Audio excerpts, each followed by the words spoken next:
ರಾಮನಗರ ಜಿಲ್ಲೆ ಕನಕಪುರ ತಾಲೂಕಿನ ಮೇಕೆದಾಟುವಿನಲ್ಲಿ ಸೆಲ್ಫಿ ತೆಗೆದುಕೊಳ್ಳೋಕೆ ಹೋಗಿ ಇಬ್ಬರು ಟೆಕ್ಕಿಗಳು ನೀರು ಪಾಲಾದ ಘಟನೆ ನಡೆದಿದೆ. ಬೆಂಗಳೂರಿನಲ್ಲಿ ಖಾಸಗಿ ಕಂಪನಿಯಲ್ಲಿ ಕೆಲಸ ಮಾಡ್ತಾ ಇದ್ದಂತಹ ಬೀದರ್ ಮೂಲದ 29 ವರ್ಷದ ಶಮೀರ್ ರೆಹಮಾನ್ ಹಾಗೂ ಭವಾನಿ ಶಂಕರ್ ನೀರಿನಲ್ಲಿ ಕೊಚ್ಚಿ ಹೋಗಿರುವ ದುರ್ದೈವಿಗಳು ಕಾವೇರಿ ನದಿ ಬಳಿ ಸೆಲ್ಫಿ ತೆಗೆದುಕೊಳ್ಳುವಾಗ ಒಬ್ಬರು ನೀರಿಗೆ ಬಿದ್ದಿದ್ದಾರೆ.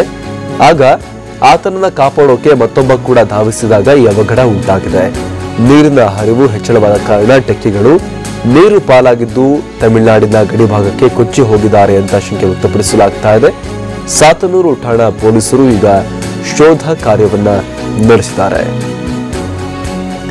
ಬೆಂಗಳೂರಿನ ಖಾಸಗಿ ಕಂಪನಿಯಲ್ಲಿ ಕೆಲಸ ಮಾಡ್ತಾ ಇದ್ದಂತಹ ಟೆಕ್ಕಿಗಳು ನೀರಿನ ಹರಿವು ಹೆಚ್ಚಿದ್ದ ಕಾರಣ ಕಾವೇರಿಯಲ್ಲಿ ಕೊಚ್ಚಿ ಹೋಗಿರುವಂತಹ ಘಟನೆ. ತಮಿಳುನಾಡಿನ ಗಡಿಭಾಗದವರೆಗೂ ಕೂಡ ಕೊಚ್ಚಿಕೊಂಡು ಹೋಗಿರಬಹುದು ಅಂತ ಈಗ ಶಂಕೆ ವ್ಯಕ್ತಪಡಿಸಿ ಶೋಧ ನಡೆಸಲಾಗ್ತಾ ಇದೆ.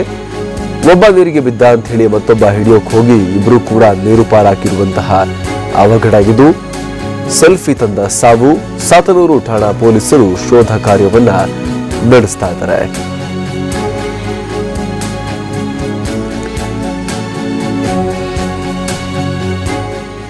ರಾಮನಗರ ಜಿಲ್ಲೆಯ ಕನಕಪುರ ತಾಲೂಕಿನ ಮೇಕೆದಾಟುವಿನಲ್ಲಿ ಸೆಲ್ಫಿ ತೆಗೆದುಕೊಳ್ಳೋಕೆ ಹೋಗಿ ಇಬ್ಬರು ಟೆಕ್ಕಿಗಳು ನೀರು ಪಾಲಾಗಿರುವಂತಹ ಘಟನೆ ಇದು ನಿನ್ನೆ ನಡೆದಿದೆ.